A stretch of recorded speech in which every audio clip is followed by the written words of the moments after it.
ایک جگہ پہ دکان بناتا ہے، کام شروع کرتا ہے، وہ چاہتا ہے کہ 2 دن جو اس کی انکم ہے، جو انکم ہے اس کے بزنس کی، وہ ہر دن اس کی انکم بڑھتی چلی جائے. یہ بھی ایک سوچ ہے، لیکن یہ دنیاوی کمال کی سوچ ہے. وہ دنیا میں بھی کمال کو چاہتا ہے، دنیا میں بھی کمال کو چاہتا ہے. فرمایا مومن وہ ہے جو دنیا میں بھی کمال کو طلب کرے اور دین میں بھی کمال کو طلب کرے.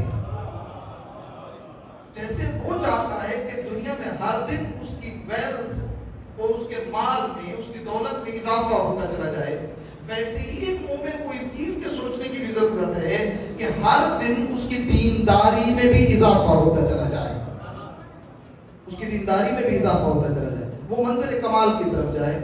کیونکہ وہ کمال دوست ہے، وہ کمال کو پسند کرتا ہے، وہ کمال کو چاہتا ہے.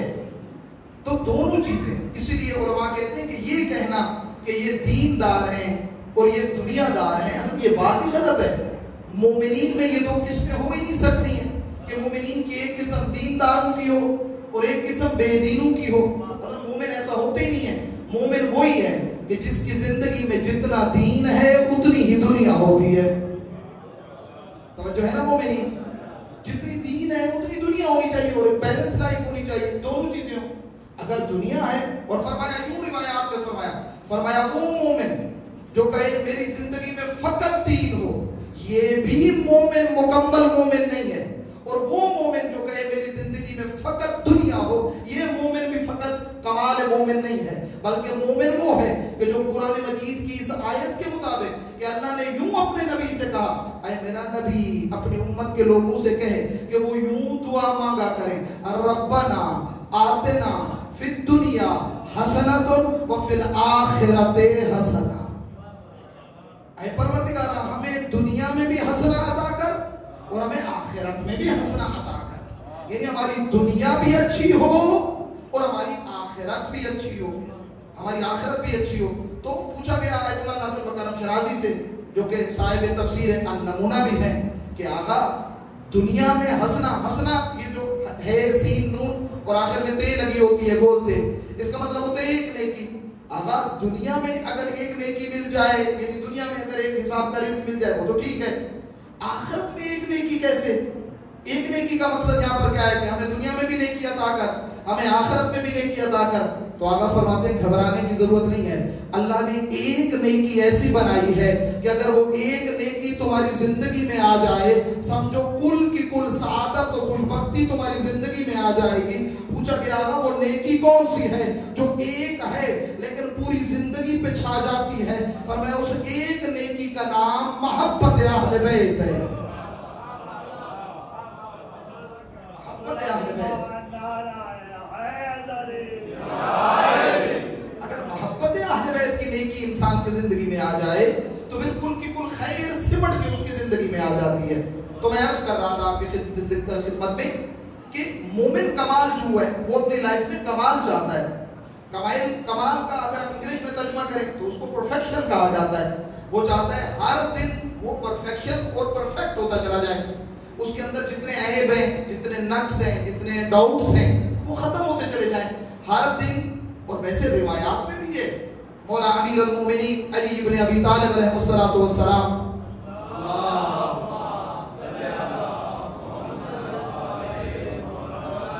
مولا فرماتے ہیں مومن کے 2 دن برابر نہیں ہو سکتے، 2 دن برابر ہونے نہیں چاہیے. اگر آج میں نے فجر کی نماز پڑھی، ظہرین کی پڑھی، مغرب و عشاء کی پڑھی، کل بھی یہ کیا، مولا فرماتے ہیں مومن ایسا نہیں ہوگا. اس کا آج اس کے گزشتہ کل سے بہتر ہوگا. اگر کل فقط نمازیں پڑھی تھی تو آج ساتھ میں کوئی سنت نماز بھی پڑھے. اس کا کل جو گزشتہ کل تھا اس سے آج جو ہے وہ بہتر ہونا چاہیے. فرمایا اور جو اس کا آنے والا کل ہے وہ اس سے بھی زیادہ بہتر ہونا چاہیے. اگر فرمایا ایک مومن کے 2 دن برابر ہیں، یہ مغبون ہے، یہ فائدے میں نہیں جا رہا بلکہ خسارے میں جا رہا ہے. ہم اس امام کے ماننے والے ہیں جو یہ کہتے ہوئے نظر آتے ہیں کہ مومن اگر کمال پسند ہے، جیسے دنیا میں چاہتا ہے اس کا بینک بیلنس بڑھتا چلا جائے، ویسے دین کے معاملات میں بھی اس کا ہر دن اس کے اندر زیادہ سے زیادہ اچھی صفات لیتا چلا ہے. ہمارا سمجھ میں آ رہی ہے نا بات کی؟ تو ہم کمال چاہتے ہیں. اگر ہم کمال چاہتے ہیں تو یہ کمال کیسے آئے گا؟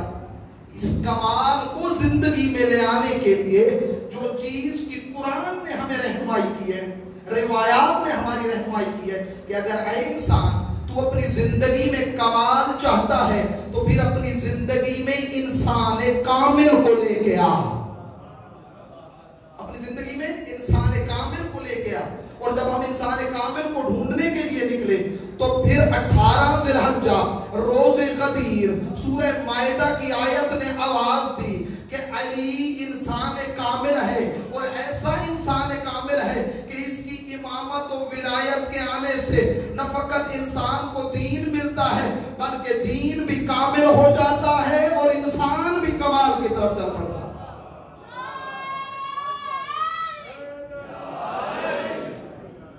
انسان بھی کمال کی طرف چل پڑتا ہے، کیونکہ دین انسان میں کمال لاتا ہے، علی کی محبت انسان میں کمال لاتی ہے، علی کی ولایت انسان میں کمال لاتی ہے اور انسان کو کمال کی طرف لے کے جاتی ہے۔ بڑا اس کے واضح ترین چیز ہے کہ جہاں نقص ہوگا وہاں کمال نہیں ہوگا، جہاں عیب ہوگا وہاں خوبی نہیں ہوگی، کیونکہ جہاں نقص و عیب ہے وہاں پر کمال نہیں آ سکتا۔ تو ضروری یہ ہے اگر انسان اس پورے راہ کو طے کرنا چاہتا ہے اسے حتماً ایک انسان کامل کے سائے میں رہنا پڑے گا۔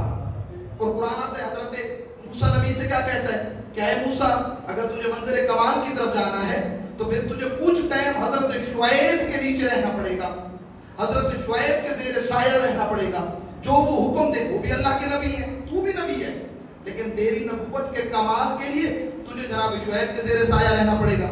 انسانی کمال کے اندر مومنی، انسان اگر کمال چاہتا ہے تو کسی انسان کامل کو لے آنا پڑے گا، اہل بیت کی محبت کو دل میں لانا پڑے گا، کیونکہ جب یہ کمال انسان کی زندگی میں آ جائے گا انسان کے نقص ختم ہوتے ہوئے نظر آئیں گے، نقص ختم ہوتے ہوئے نظر آئیں گے، کیونکہ علی تمام تر صفات اور کمال کے اوپر فیض ہے۔ ایسی کون سی عبادت ہے جس کو علی نے انجام نہ دیا؟ ایسی کون سی صفات ہیں جن کو علی نے معراج پہ نہ پہنچایا؟ ابن ابی الحدید یہ سنی اہل سنت اسکالر ہیں، انہوں نے نہج البلاغہ کی شرح کی ہے، یہ لکھتے ہیں کہ علی کی صفات کتنی عظیم ہے۔ علی ایسا انسان کامل ہے کہ یہ کہتے ہیں میں نے نہج البلاغہ اٹھایا، میں نے علی کی صفات کو دیکھنا شروع کیا، میں نے نہج البلاغہ اٹھایا اور میں نے علی کو پڑھنا شروع کیا۔ جب میں نے علی کا خطبہ متقین کو پڑھا، پرہیزگاروں پہ جو امام نے خطبہ دیا ہے کہ پرہیزگار اور متقی کیسے ہوتے ہیں، کہا میں نے جب اس خطبے کو پڑھا تو میں اس نتیجے پہ پہنچا کہ علی سے بڑا کوئی پرہیزگار نہیں۔ میں نے علی کا جہاد کے اوپر خطبہ پڑھا تو میں نے کہا علی سے بڑا کوئی مجاہد نہیں۔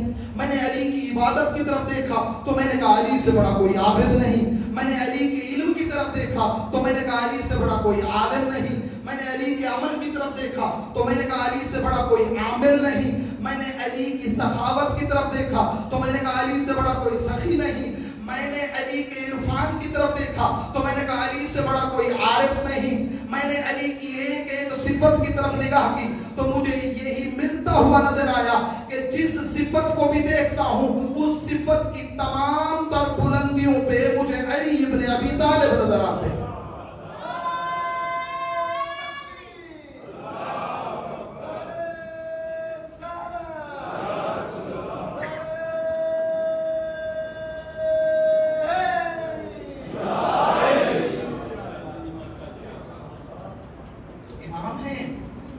اگر مجھے کمال چاہیے مجھے امام کے خدمت میں آنا پڑے گا، مجھے ان کو اپنی زندگیوں میں لانا پڑے گا، تب جا کر اس منزل کمال تک انسان پہنچے۔ عزیزاں، اللہ سبحانہ تعالیٰ کا جو مخلوق سے تعلق ہے، خدا کا ایک تعلق ہے نا اپنے بندوں کے ساتھ، اگر وہ تعلق ختم ہو جائے تو پھر دنیا ختم ہو جائے۔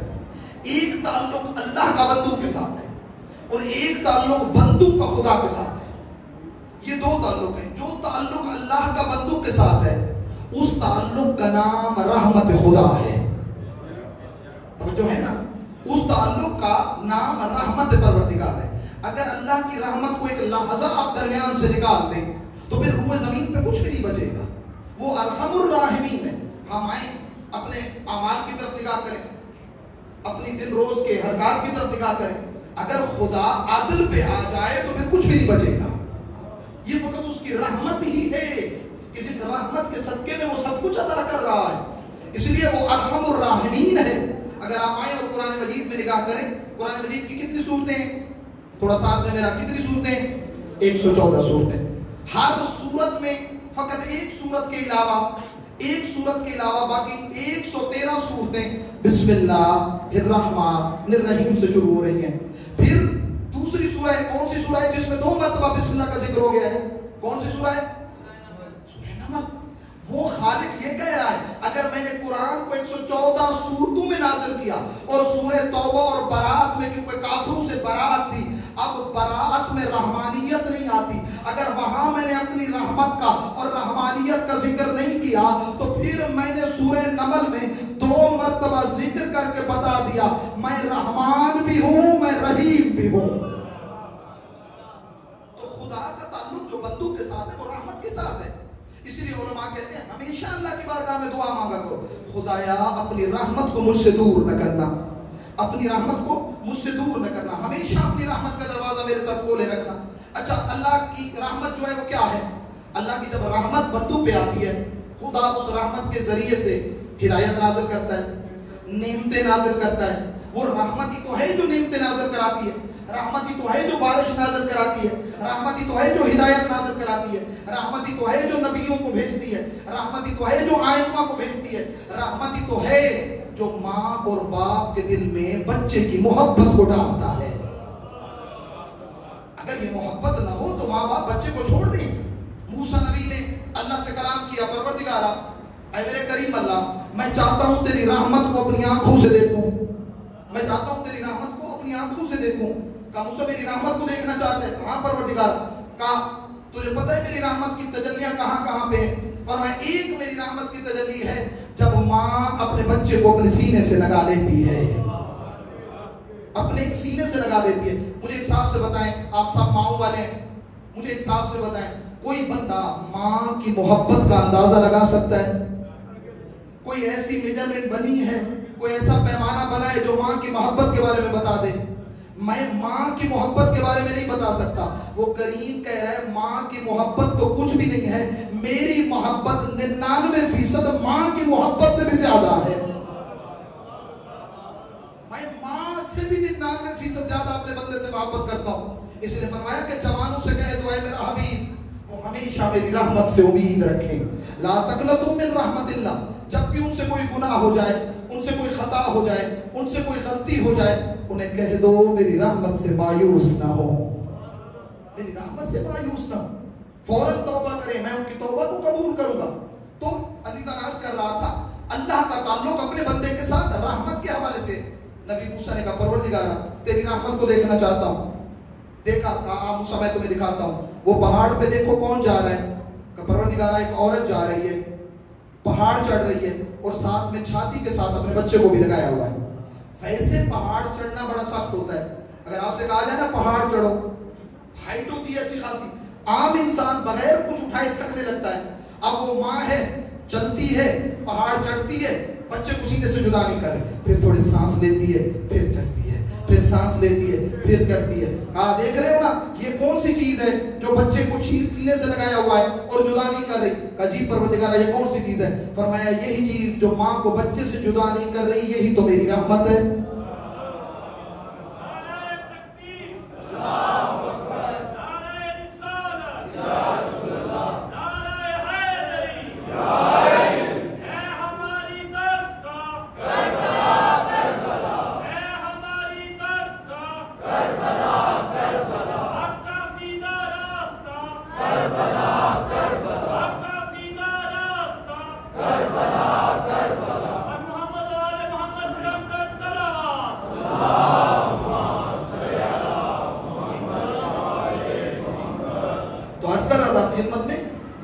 دیکھ رہے ہو نا یہ میری رحمت ہے۔ اچھا موسیٰ میں ابھی تھوڑی دیر کے لیے اپنی اس رحمت کو اس ماں کے دل سے نکالنے لگا ہوں، تھوڑی دیر کے لیے۔